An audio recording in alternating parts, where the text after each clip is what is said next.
Hello guys, welcome to day of hope. I hope आप सभी का प्रिपरेशन आईबीपीएस पीओ मेंस के लिए बहुत ही बढ़िया चल रहा है। आज मैं आप लोगों से डिस्कस करूंगा आईबीपीएस पीओ का प्रीवियस ईयर का मेंस का cut off, sectional cut off, उसके साथ आईबीपीएस पीओ मेंस का प्रीवियस ईयर का एग्जाम एनालिसिस करूंगा आप लोगों के साथ। अभी आप लोगों के पास 7 to 8 डेज है। ये 7 to 8 डेज बहुत ही ज्यादा इंपॉर्टेंट है और इस 7 to 8 डेज में आप लोगों का माइंडसेट क्या होना चाहिए, इसके लिए ये चीजों को जानना बहुत ही जरूरी है। तो वीडियो का एंड तक बने रहिएगा। अगर आप नए हो तो सब्सक्राइब कीजिएगा एंड लाइक एंड शेयर जरूर कीजिए। तो चलिए शुरू करते हैं। तो फर्स्ट मैं आप लोगों से डिस्कस करूंगा लास्ट ईयर का आईबीपीएस पीओ का जो डिफिकल्टी लेवल था ओवरऑल, वो डिफिकल्ट था। देखिए एक बात आप लोगों को याद रखना पड़ेगा कि आईबीपीएस पीओ हो या एसबीआई पीओ हो, उनका जो मेंस का लेवल होता है वो डिफिकल्टी देखा जाता है, मॉडरेट देखने को नहीं मिलता है। अभी बहुत बच्चों का मन में सवाल यह होगा कि सर इस बार का जो आईबीपीएस पीओ का एग्जाम पैटर्न होगा वो लास्ट ईयर से सेम टू सेम होगा क्या, एंड डिफिकल्टी लेवल भी का सेम होगा? अगर सेम नहीं होता है तो, अगर डिफरेंट होता है तो मुझे वो चीज को एनालिसिस करके फायदा क्या है? देखिए फायदा तो है, फायदा है बोल के मैं वो चीज को लेके आया हूं।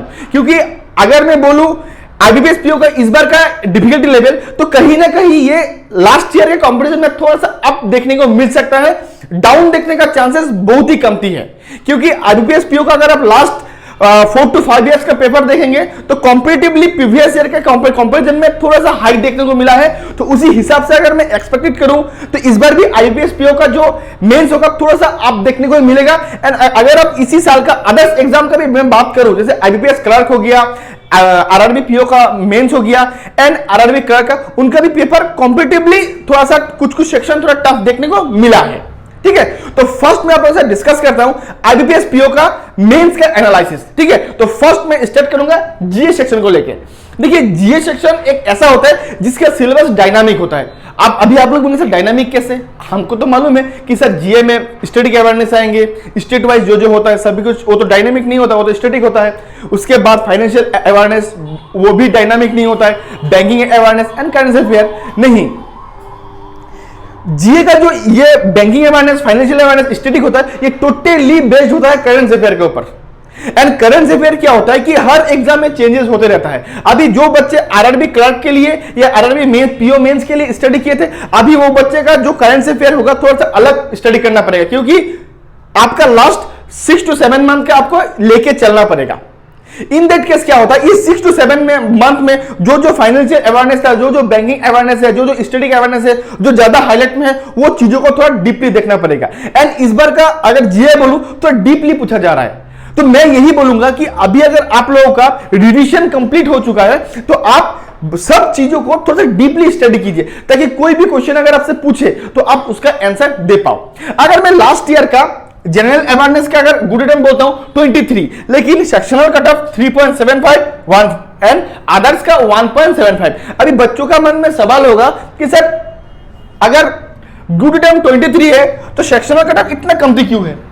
देखिए जीए का बाय डिफॉल्ट क्या होता है, कट ऑफ उतना हाई जाता नहीं है। इसका मेन रीजन यही है कि जीए का जो सिलेबस होता है ना, वो हमला मतलब बच्चों को जो स्टडी करना होता है ना, वो डायनामिक होता है, वो चेंजेस होते रहता है, हर एग्जाम में चेंजेस होते रहता है। इसीलिए जीए का कट ऑफ थोड़ा सा डाउन देखने को मिलता है। क्योंकि अदर्स में रीजनिंग का बात बोलूं, इंग्लिश का बात बोलूं, डाटा एनालिसिस या इंटरप्रिटेशन का बात बोलूं, उनका सिलेबस सेम रहता है। हमें हर एग्जाम के लिए सेम ही चीज को स्टडी करना होता है, जस्ट डिफिकल्टी लेवल या पैटर्न में थोड़ा चेंजेस देखने को मिलता है, अदरवाइज वही चीज सेम रहता है। ठीक है, तो ये एंड दूसरा ये भी बात है कि जीए सेक्शन जो होता है ना, ये आईबीपीएस पीओ हो या एसबीआई पीओ हो, इसमें एक की रोल प्ले करता है। ये भी क्यों, ये भी मैं एक्सप्लेन करूंगा, तो एंड तक बने रहिए। ठीक है, बहुत ज्यादा की रोल प्ले करता है। ठीक है, अभी दूसरा इंग्लिश सेक्शन। देखिए इंग्लिश सेक्शन को तो मैं हरदम एक ही बात बोलता हूं कि जो बच्चों का इंग्लिश में कॉम्प्रिहेंशन लेवल अच्छा है, जिसका वोकैब भी अच्छा है, उसको और किसी चीजों का जरूरत नहीं है। वो मेंस हो या प्री हो, दोनों ही केस में उनका अच्छा नंबर आएगा ही आएगा। जिसका कॉम्प्रिहेंशन लेवल या रीडिंग हैबिट जिसका अच्छा है, उनका अच्छा नंबर आएगा ही आएगा। अगर लास्ट ईयर का बात बोलता हूं, लास्ट ईयर में इंग्लिश का गुड अटेम्प्ट था 20+। एंड अगर सेक्शनल कटअप में बोलता हूं, इंग्लिश का जनरल का था 13.25, हर कैटेगरी का था 10। अभी इस हिसाब से अगर मैं जाऊं तो पेपर थोड़ा मॉडरेट टू डिफिकल्ट था, उतना डिफिकल्ट था नहीं। अगर उतना डिफिकल्ट होता तो सेक्शनल कट ऑफ इतना हाई नहीं जाता। जिनका इंग्लिश में ऑलरेडी कमांड है उनका तो टारगेट ही ये होना चाहिए कि मैं 30 प्लस अटेम्प्ट करके 30 तक लाने का, मार्क्स लाने का ट्राई करूंगा, कोशिश करूंगा। लेकिन जिन बच्चों का इंग्लिश में उतना अच्छा कमांड नहीं है, थोड़ा सा मिस्टेक ज्यादा होता है, मैं उन बच्चों से यही बोलूंगा, आप लोग माइंड में यही बना दीजिए कि 20 to 25 मुझे अच्छी तरीके से अटेम्प्ट करना है।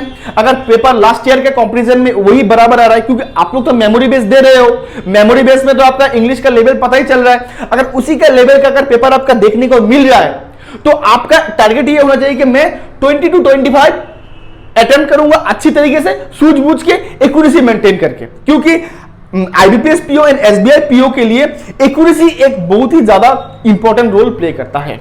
अभी सबसे ज्यादा इंपॉर्टेंट है data analysis and interpretation and reasoning in computer. अभी फर्स्ट मैं डीआई से स्टार्ट करता हूं। देखिए, डीआई में 35 क्वेश्चन देखने को मिलेगा, 60 मार्क्स होगा आपका, जिसमें 1 मार्क्स का भी होता है, 2 मार्क्स का भी होता है, 1.5 मार्क्स का भी होता है। ठीक है, लास्ट ईयर का अगर कोई बच्चा 15 प्लस क्वेश्चन अटेम्प्ट किए हैं तो उनको वो गुड अटेम्प्ट था। अगर मैं सेक्शनल कट ऑफ का बात बोलता हूं तो 69.25 सेक्शनल कट ऑफ था, ये जनरल के लिए एंड ईडब्ल्यूएस के लिए, एंड 6.25 था अदर कास्ट के लिए। आप इससे एक चीज अनुमान लगा सकते हो कि लास्ट ईयर का जो डीआई का सेक्शन था वो टफ था, वो डिफिकल्ट था, इसीलिए कट ऑफ इतना डाउन गया है। लास्ट ईयर का 15 प्लस अटेम्प्ट में गुड अटेम्प्ट दिखा रहा है, इसका मीनिंग तो ये तो नहीं है ना कि मैक्सिमम बच्चे ने 1 2 3 अटेम्प्ट किया, ये भी नहीं है। ये भी नहीं है कि मैक्सिमम बच्चे ने 30 प्लस अटेम्प्ट किया। देखिए, अगर 15 प्लस अटेम्प्ट हो रहा है दैट मींस पेपर पे दम होगा। अभी जो बच्चे मेंस के लिए तैयारी कर रहे हैं उसमें तो ऐसा तो नहीं कि मैक्सिमम बच्चे न्यू हैं, वहां पे बहुत ऐसे बच्चे हैं जिनका एक्सपीरियंस, जिनका नॉलेज बहुत ही ज्यादा अच्छा है। लेकिन 15 प्लस अगर वो भी बच्चा अगर 15 या 20 अटेम्प्ट कर रहा है दैट मींस पेपर पे दम होगा, पेपर का स्टैंडर्ड पेपर आया हुआ है। आप लोग ये सोचने मत लगिए कि मुझे 25 प्लस अटेम्प्ट करना है, मुझे 30 प्लस अटेम्प्ट करना है, तो इसमें क्या होगा, आप लोग गलत चीजों को टच कर लोगे, जिससे आपका जो आपको आता है वो भी आप अटेम्प्ट नहीं कर पाओगे। बच्चे यही सोचते हैं कि मैं अगर हार्ड डीआई, हार्ड एकदम difficulty level, super difficult level अगर मैं पजल या सिटिंग अरेंजमेंट या डाटा इंटरप्रिटेशन अगर मैं ट्राई करता हूं, प्रैक्टिस करता हूं, एग्जाम में जाकर भी वही मैं बना पाऊंगा, ये गलत है। मैं बोलूंगा थोड़ा इमोशंस में मत जाइए, थोड़ा इमोशंस में ना होकर थोड़ा स्मार्टली खेलने की कोशिश कीजिए। मैं ये कभी नहीं कहता हूं कि हाई लेवल पजल और डीआई प्रैक्टिस करना बेकार है, नो। मेरा कहने का मतलब है आप बेसिक नॉलेज ले लीजिए, उतना ज्यादा उसमें टाइम इन्वेस्ट मत कीजिए, क्योंकि एग्जाम में जाके रेयरली कोई बच्चा नया टाइप का पजल या नया टाइप का सीटिंग अरेंजमेंट, नया टाइप का डीआई प्रैक्टिस अटेम्प्ट कर पाता है। अगर कोई चीज अगर मैं वहां पे जाके अगर अटेम्प्ट करना मेरा मुश्किल होगा या तो उसमें उतना टाइम में क्यों इन्वेस्ट करूं, पहले बताइए ना। तो मैं वही बोलूंगा, आप उसी चीजों के ऊपर ज्यादा प्रैक्टिस कीजिए जो कॉमन हो, जो हर टाइम आ रहा है, जो मैक्सिमम टाइम देखा गया है, देखने का चांसेस है, एंड जो नया टाइप का आएगा, नया टाइप का जो आएगा उसमें आप एक अपना बेसिक कॉन्सेप्ट क्लियर करके रख दीजिए, ताकि अगर आए तो आपको कम से कम 2 से 3 क्वेश्चन तक बना पाओ। ठीक है, ये माइंड में आप लोग रखिएगा। समझ में आया? उसके बाद रीजनिंग देखिए रीजनिंग, तो रीजनिंग का केस में भी अगर लास्ट टाइम देखिए 24 प्लस का जिसका अटेम्प्ट था उसका अच्छा अटेम्प्ट था। देखिए, इन जनरल 45 क्वेश्चन होता है, 60 मार्क्स देखा जाता है इसमें। तो अगर मैं लास्ट ईयर का अगर मैं रीजनिंग के कट ऑफ का बात करता हूं, देखिए कट ऑफ था जनरल का 7.5 एंड 4.25, ये क्वांट से भी कम थी। अगर 60 में 7.25 का कट ऑफ जा रहा है that means exam difficulty level था, वो टफ था।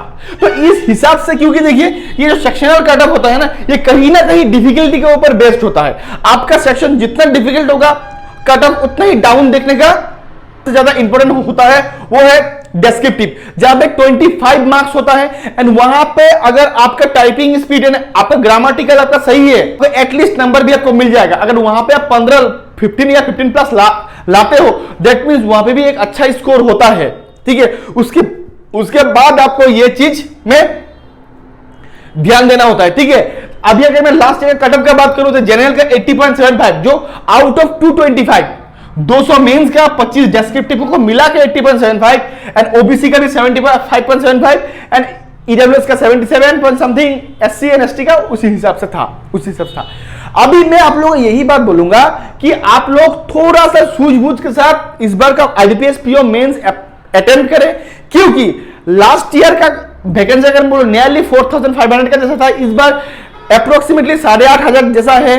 आपके पास एक गोल्डन अपॉर्चुनिटीज है, जो वैकेंसी बहुत ही ज्यादा है, तो कट ऑफ हाई होने का चांसेस मेरे हिसाब से थोड़ा सा कमती है। स्टिल मैं यही बोलूंगा कि आप लोग कट ऑफ के बारे में मत सोचिए, आप लोग इसी को बेस मान के चलिए, आप इसी को बेस मान के चलिए, 80.7 का बेस मान के चलिए, एंड आप लोग इसी से आप लोग ऐसा अटेम्प्ट कीजिए ताकि आपका मेंस का जो मार्क्स है उससे 10-15 का ज्यादा मार्क्स है, ताकि आपका फाइनल कट ऑफ में वो चीज हेल्प करे।